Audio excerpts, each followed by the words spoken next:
Hey guys, Marksman here from Marksman's Music Academy, and today we're going to talk about vocals and vocal chops, how to use them from sample packs, how to make cool vocal chops, and just generally spice up your productions. Vocals are super important because as humans, we are very used to the human voice and we are generally attracted towards hearing it. So songs which have vocals in are more likely to do better than those that do not. If you look at all of the popular songs from pretty much any genre, most of them have vocals or some sort of vocal element in. It's quite rare for instrumentals to do so well. So anyway, without further ado, let's jump into Ableton and show you some cool stuff you can do with vocals. Before we do that though, please do remember to like and subscribe, really helps me out. Okay, here we are in Ableton. I have a vocal project here on a track that I've finished and will be releasing very soon. It's called Take Me Away. It's got the amazing vocals of Lee Pollard. She is a show singer in the West End. She's got an amazing set of pipes on her and she's just incredible. Got a lot of time for Lee. But yeah, this is what we're working with here.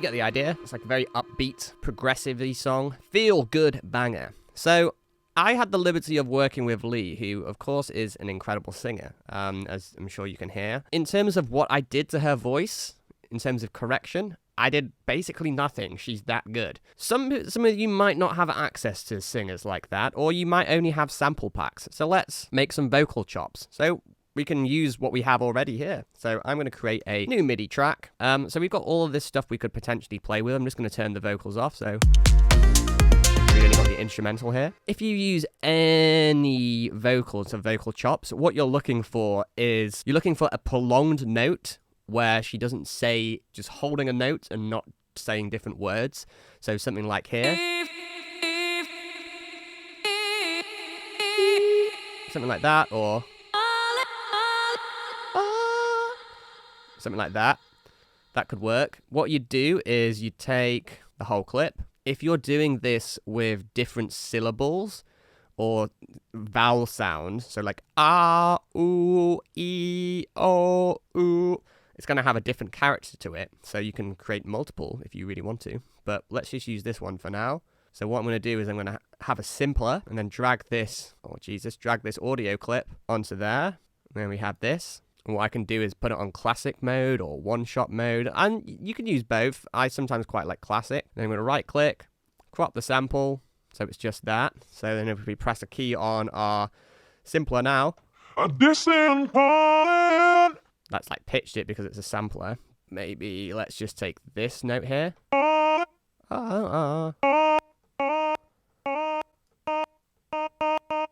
Like that.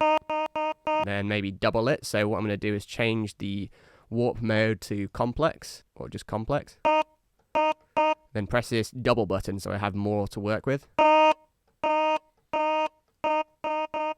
Maybe a little bit less. Add a bit of attack so there's not a click at the start. Maybe turn the sustain down and just play with the decay and release. That's a nice stab sound. And that's probably good enough to work with. So this track is in F minor, but when I press the F on the keyboard or my push,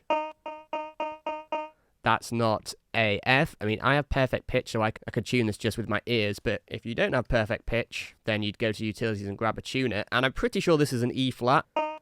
Oh my god, I got it right. D sharp and E flat are the same. I do have perfect pitch. And then we tune this up 2 semitones, or even 1 semitone, 2 semitones. So there we go, that's close enough, but we want to get it exactly in key. That's pretty close. So now this is in key. And yeah, it doesn't sound great to start with, but this is where we add in effects. So what we do is, let's get an echo. Echo is my favorite out of all the delay kind of effects in Ableton. Put it on ping pong mode, set the wet dry to about 30%, add some reverb. That sounds quite cool. Then add some reverb. That sounds pretty cool. Then we might want to EQ it a little bit. Where's the EQ? Here we go. Look at all that crap in the low end that we need to get rid of. And there you go. There you've got a vocal chop there. There's a couple of other ways you can do it as well. So we'll keep that one for now. But you could just take a whole phrase. Maybe something like this. As the wind subsides, my wings abide on a gentle breeze. God damn, she's such a good singer, eh? And I could just drop this into the clip here and put it on slice mode.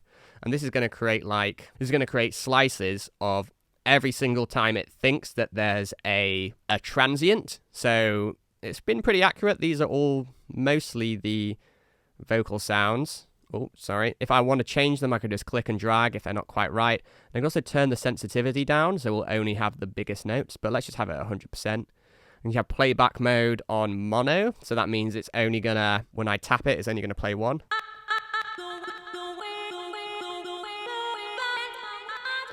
So every note is, on my keyboard, is now a little vocal chop. And I could find like a cool pattern that works.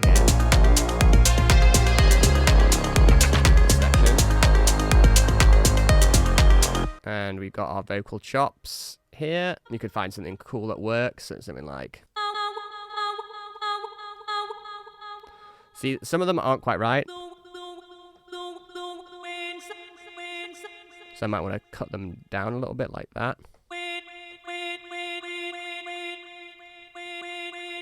Something like that, maybe. I'll make a little 2-bar loop for now, just to make it a little bit easier. Something like...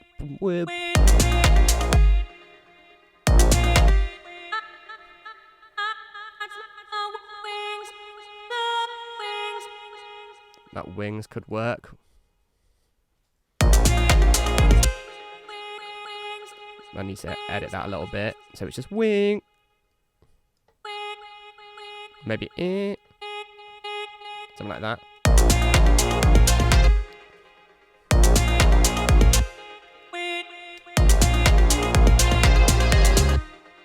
And add in another note somewhere.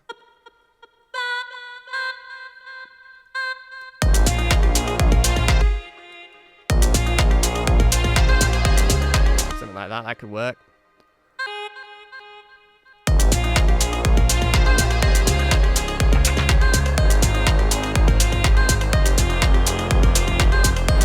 So yeah, you can do this with literally any vocal sample. I've used the ones that I've recorded in the track, so obviously this is going to sound a lot better in context of the vocals as well if we add them back in.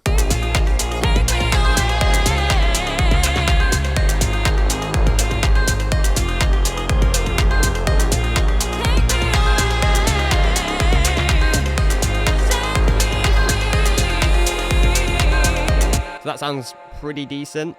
I mean, I don't think it's right for the vibe of this track, but that's how you could do it one way. And I quite like doing the first way I showed you here. So we could create a little vibe, little jam here. So let's create a MIDI clip, a 2-bar loop.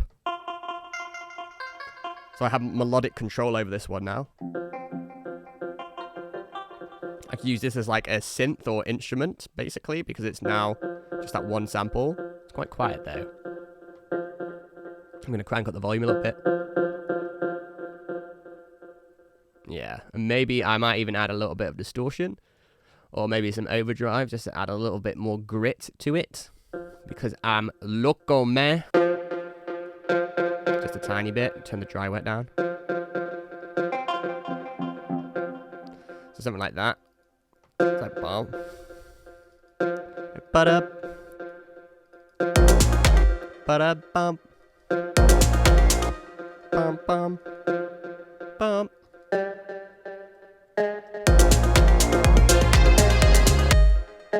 Something like that. Like a nice little rhythm there.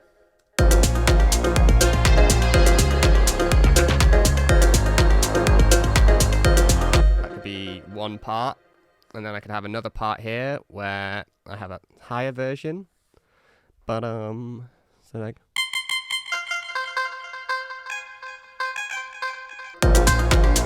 Bum bum ba-da bum.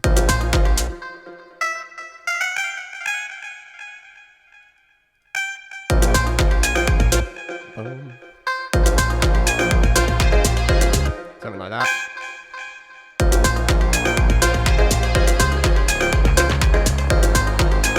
And you notice because this is coming from the source material that I've used in this track, it actually sounds kind of okay. And you can do this with other sounds as well. It doesn't necessarily have to be vocals, but say if you had the bass or an arp, you could take a little chop of the arp and create another little stab sound out of it. So let's take a listen to this. We could make this a little bit more interesting by maybe playing with the decay. So you could automate this over time.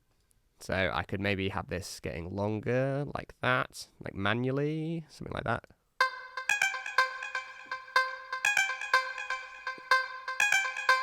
This is getting longer and more intense. In context.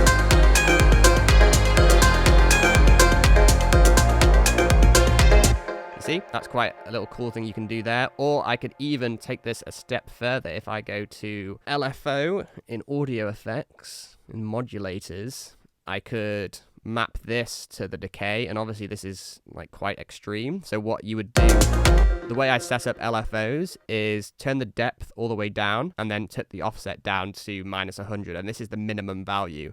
So I think about, let's see, and you see as I'm increasing this, it's changing the minimum. So maybe, I think around 245 is where we were before. And then the maximum, so change this offset to plus 100%. This is the maximum value. Maybe have that to like 2-second decay or something.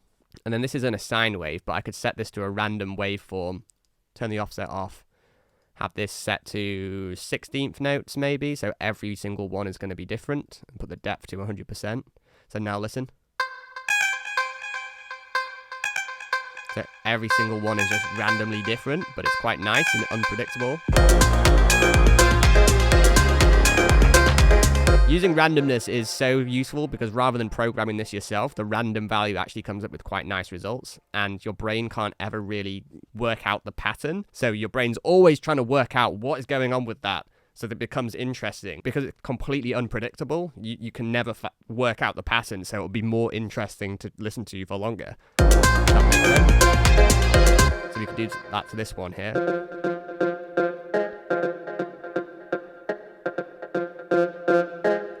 I think let's add a ton of distortion to this one. Let's play it here.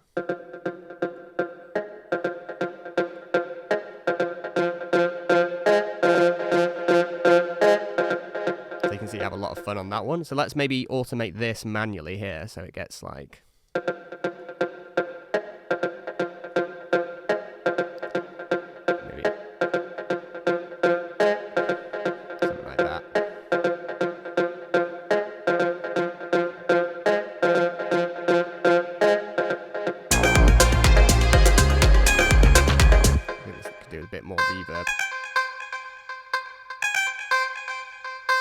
I think maybe even increasing the minimum here.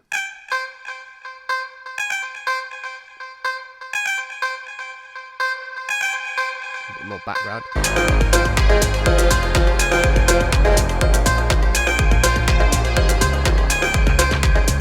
That sounds alright to me. I mean, not entirely convinced by the notes of the pattern, but that's just a general idea of how you can do it, and you'd obviously refine this over time.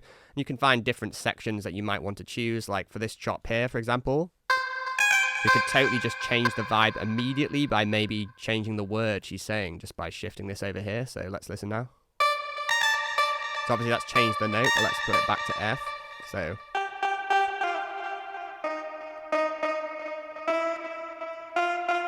there we go.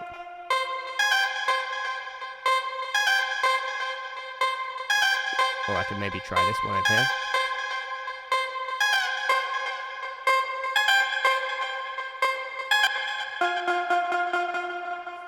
So it's a different note, different sound, or maybe even try this one over here.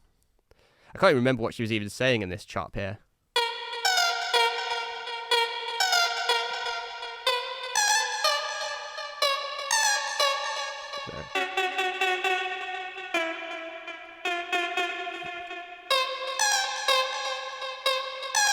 That's a bit more interesting because it's kind of messed up because as she's doing a vibrato, she's like, ah. I I'm not the best singer, but she's doing that, so that's why it's an interesting chop to use. And then we could duplicate this, so it's even more messed up. Maybe here.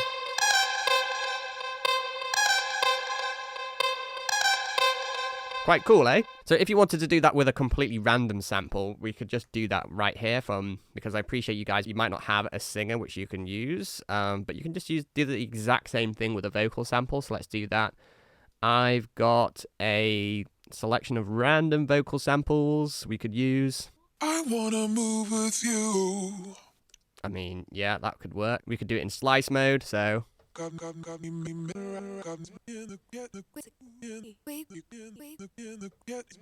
that could work, but I prefer it in classic mode, so I could find like a note which sounds pretty good. So here, maybe. That could work. Let's put warp on, because otherwise it's going to speed up when we play lower, or speed up when we play higher and have it slower. So maybe here. Won't it? It's quite a long sample, so I'm going to cut that all the way down here. Maybe let's just crop this first phrase, so it's easier to see.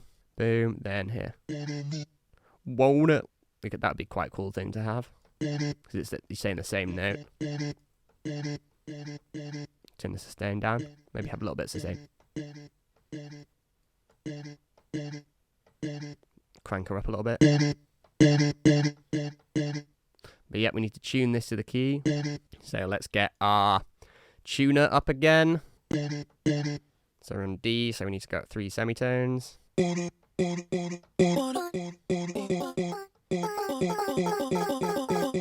Something like that. We could even, like, let's just do something really ridiculous here and you have a vocal chop arpeggio.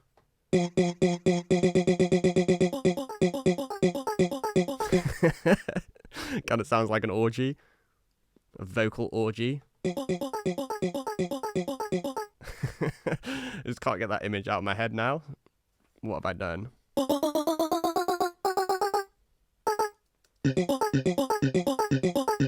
maybe a 5-note arp.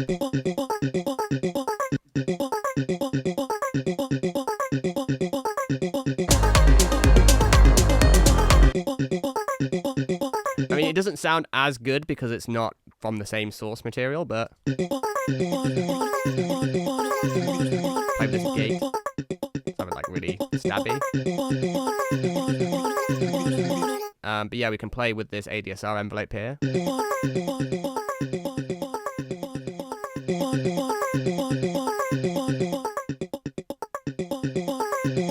That sounds pretty rough at the moment, but if we put a bit of frickin' echo on there, maybe 16th note, and have it on notes.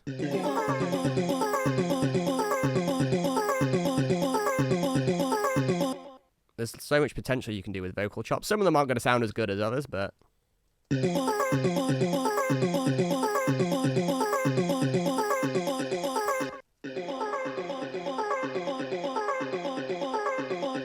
So I'll turn off the ARP in the main track, and let's have a listen in context. Adding the other vocal chop.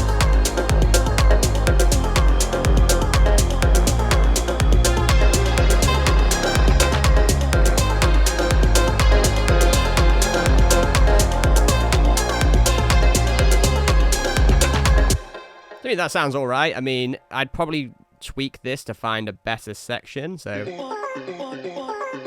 Because it's quite a... the original sample has been run through a vocoder, so it sounds kind of commercially deep housey, if that makes sense. Let's see what this sounds like. That sounds quite cool.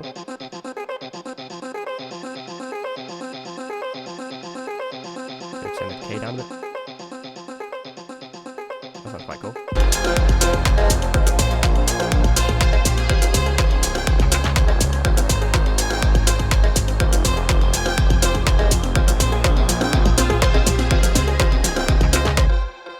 Sounds alright.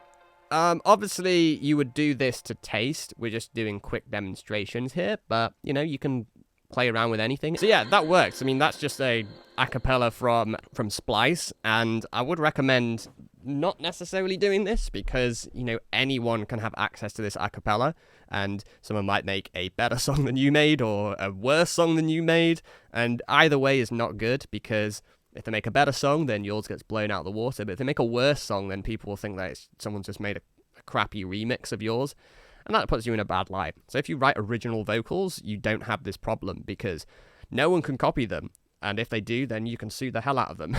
So, win-win. But it does take quite a bit of work. If you're not good at writing lyrics or writing top lines, it can be quite tough. But if you work with a singer-songwriter, most singers will also be songwriters. Some are just singers, but a lot of them will be good at top lining, so you can ask them to help you write the lyrics and write the top line, and you can tweak it to taste. So there you have it. That's how you make vocal chops out of either a full recording that you have or a sample pack. There's so much potential you can do with vocal chops. I'd highly recommend putting them in your track in some form or another, even if you don't have a full vocal top line or have even used much of a vocal. Having some sort of element which came from vocals to start with can really catch the ear and make your track a lot more accessible and probably more commercially successful in the sense that more people will listen to it and enjoy listening to it than an instrumental. Because we have to think, at the end of the day, a lot of people are, for lack of a better phrase, basic bitches and just like songs with lyrics. But even if it has some sort of vocal, they're more likely to like it, even if it is just a vocal chop. It doesn't have to be a fully fledged vocal arrangement by any means, just vocals tend to do better. So anyway, hope you enjoyed that video. If you want me to do more videos on vocals, drop a comment below, and drop a comment below on what I should do a video on next. Please do remember to like and subscribe, it really helps me out. And don't forget to join my private Facebook community. The link is in the description. I post a lot of great stuff in there. See you in the next video.